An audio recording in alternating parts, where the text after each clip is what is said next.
Seja bem-vindo ao canal Palavra que Conecta. Hoje é o dia 15 de julho da nossa jornada de leitura da Bíblia em 365 dias. Prepare seu coração para ouvir a palavra de Deus. Algum tempo depois, morreu Naás. 1 Crônicas, capítulo 19, versículo 1 ao versículo 4. Algum tempo depois, morreu Naás, rei dos Amonitas, e seu filho Hanum subiu ao trono. Davi disse: Vou demonstrar lealdade a Hanum, assim como seu pai, Naás, sempre foi leal a mim. Então Davi enviou representantes para expressar seu pesar a Hanum pela morte do pai dele. Mas, quando os representantes de Davi chegaram à terra de Amon, os líderes amonitas disseram a Hanum: O rei acredita mesmo que esses homens estão aqui para honrar seu pai? Não. Davi os enviou com o objetivo de espionar a terra para vir e conquistá-la. Então Hanum prendeu os representantes de Davi, raspou a barba de cada um, cortou metade de suas roupas até as nádegas e o mandou de volta a Davi. 1 Crônicas 19, versículos 5 ao 7. Quando Davi soube do que havia acontecido, enviou mensageiros ao encontro dos homens para que lhes dissessem: Fiquem em Jericó até que sua barba tenha crescido e voltem em seguida, pois estavam muito envergonhados. Quando Hanum e os amonitas perceberam quanto haviam enfurecido Davi, enviaram 35 toneladas de prata para Aram-Naarim, Aram-Maacá e Zobá, a fim de contratarem seus carros de guerra e cavaleiros.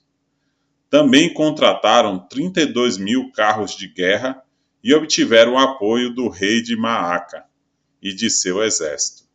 Esses soldados acamparam em Medeba, onde se juntaram a eles tropas amonitas que Hanum havia recrutado em suas próprias cidades. 1 Crônicas 19, versículo 8 ao 12. Davi foi informado disso e enviou Joabe e todos os seus guerreiros para lutarem contra eles. As tropas amonitas avançaram e formaram sua frente de batalha, à entrada da cidade. Enquanto os outros reis se posicionaram para lutar nos campos abertos, Joabe viu que teria de lutar em duas frentes ao mesmo tempo. Por isso escolheu alguns dos melhores guerreiros de Israel e os pôs sob seu comando pessoal para enfrentar os sírios. Deixou o restante do exército sob comando de seu irmão Absai, que atacou os amonitas. Joabe disse a seu irmão: Se os sírios forem fortes demais para mim, venha me ajudar. E se os amonitas forem fortes demais para você, eu irei ajudá-lo. 1 Crônicas 19, versículo 13 ao 16.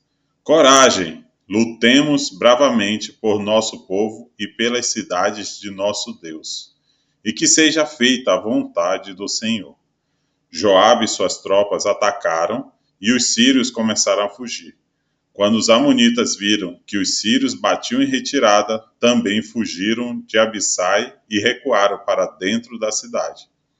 Então Joabe voltou para Jerusalém. Os sírios viram que não tinham como enfrentar Israel.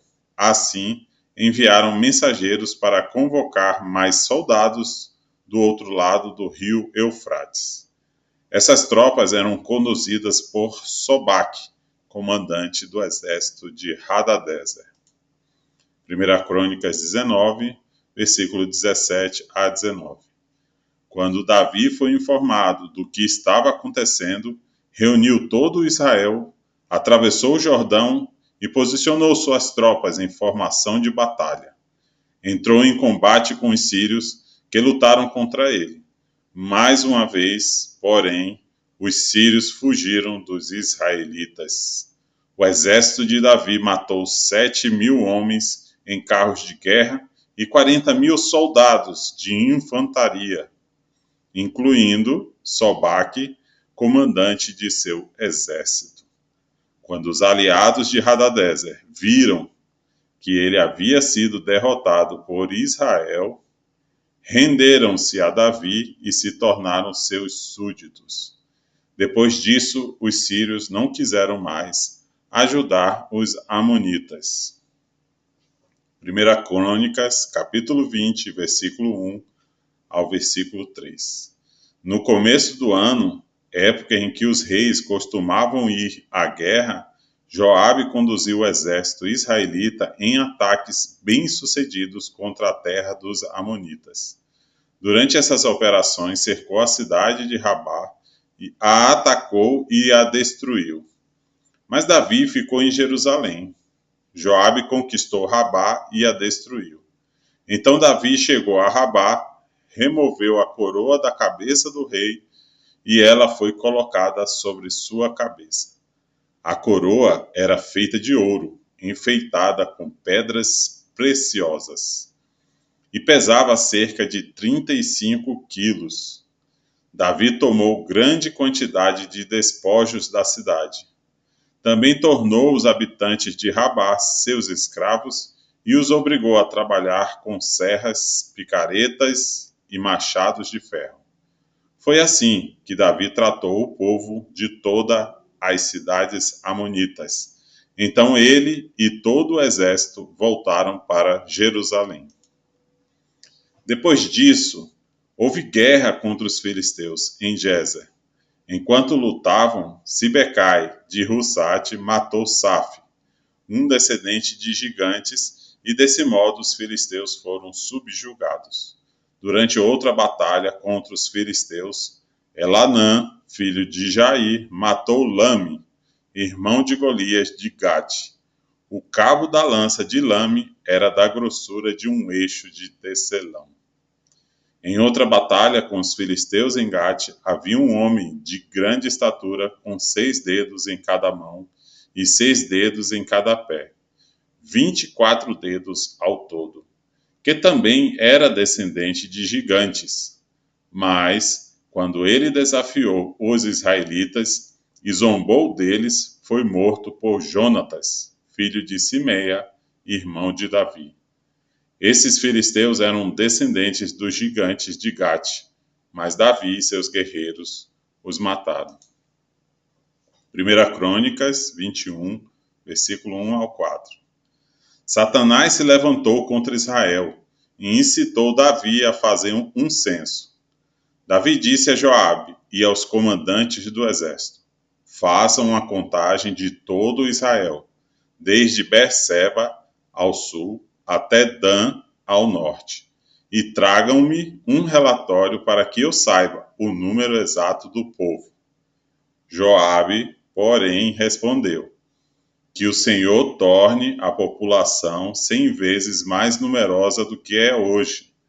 Mas por que meu senhor, o rei, deseja fazer essa contagem? Eles não são todos seus servos? Por que levar Israel a pecar? Apesar da objeção de Joabe, o rei insistiu que fizessem um censo. Então Joabe saiu para contar o povo de Israel.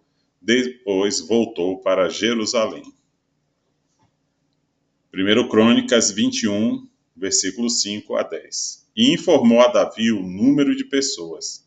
Havia em Israel 1.100.000 homens aptos para irem à guerra, que sabiam manejar a espada, e em Judá havia 470.000 homens. Mas Joabe não incluiu no censo as tribos de Levi e Benjamim, pois achou absurda a ordem do rei. Deus se desagradou muito do censo e castigou Israel por isso. Então Davi disse a Deus: pequei grandemente ao fazer essa contagem. Perdoe meu pecado, pois cometi uma insensatez. O Senhor falou a Gade, o vidente de Davi. Esta foi a mensagem. Vá e diga a Davi que assim diz o Senhor.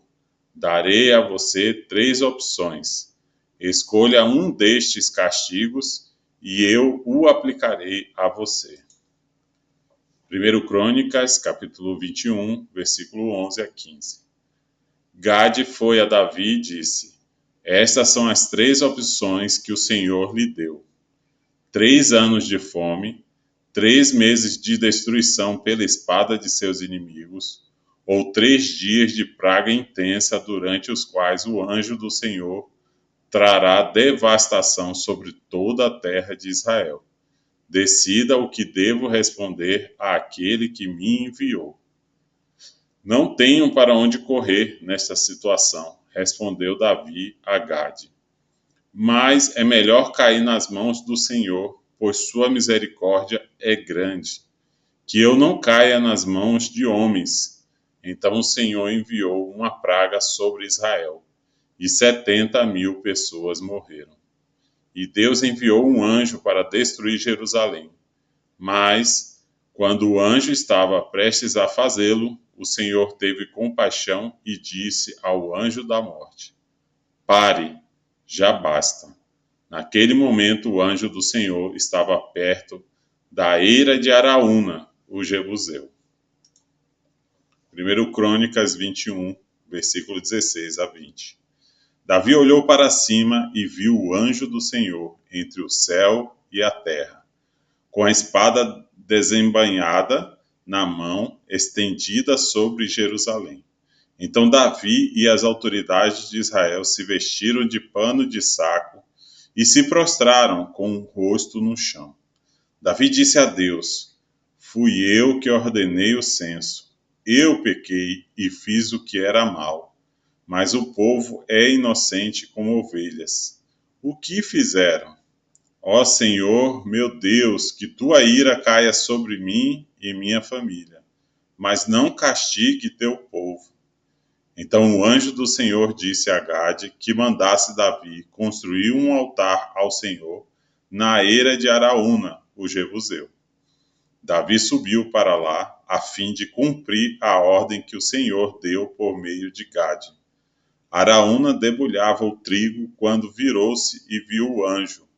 Seus 4 filhos que estavam com ele fugiram e se esconderam. 1 Crônicas 21, versículo 21 a 24. Quando Araúna viu que o rei se aproximava, saiu da ira e curvou-se diante de Davi com o rosto no chão. Davi disse a Araúna: Quero comprar de você esta eira pelo preço justo. Construirei nela um altar para o Senhor, a fim de que ele faça cessar a praga. Pode ficar com a eira, meu senhor, o rei, disse Araúna. Use-a como lhe parecer melhor. Eu lhe darei os bois para os holocaustos, as tábuas de trilhar como lenha para o fogo do altar e o trigo como oferta de cereais. Eu lhe darei tudo, ó rei. O rei Davi, porém, respondeu a Araúna: Não, faço questão de comprá-la pelo preço justo. Não tomarei o que é seu para oferecer ao Senhor. Não apresentarei holocaustos que nada me custaram.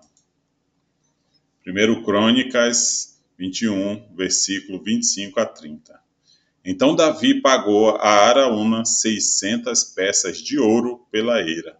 Davi construiu ali um altar ao Senhor e ofereceu holocaustos e oferta de paz. E quando Davi orou, o Senhor respondeu com fogo do céu para queimar a oferta sobre o altar. Então o Senhor deu ordem para que o anjo pusesse a espada de volta na bainha.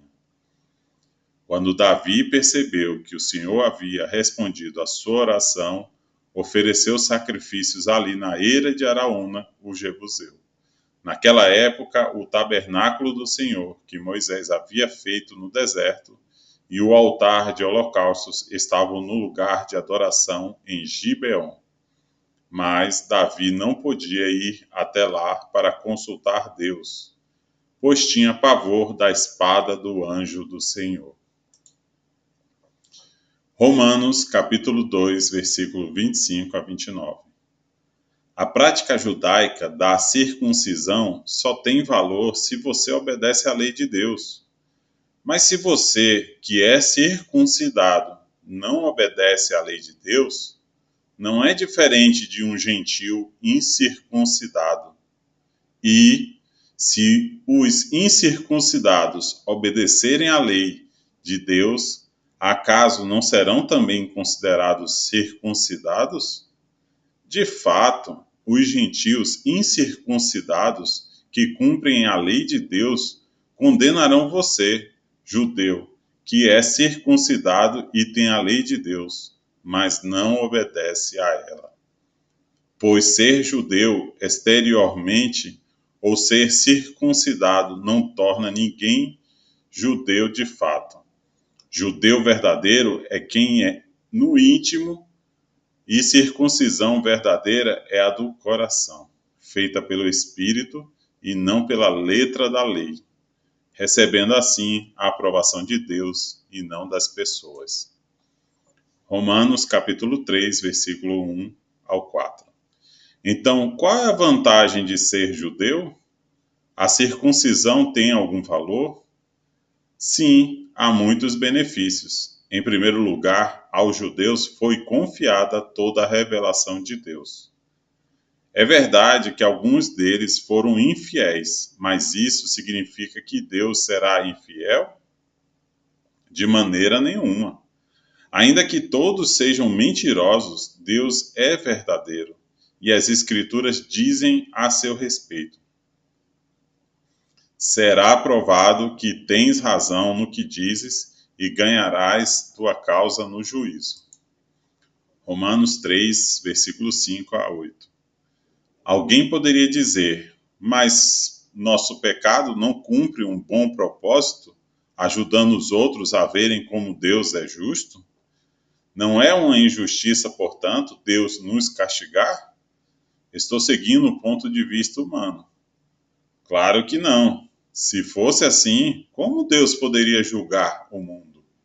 Alguém poderia argumentar ainda: mas por que Deus me condena como pecador se minha mentira ressalta sua verdade e lhe traz mais glória?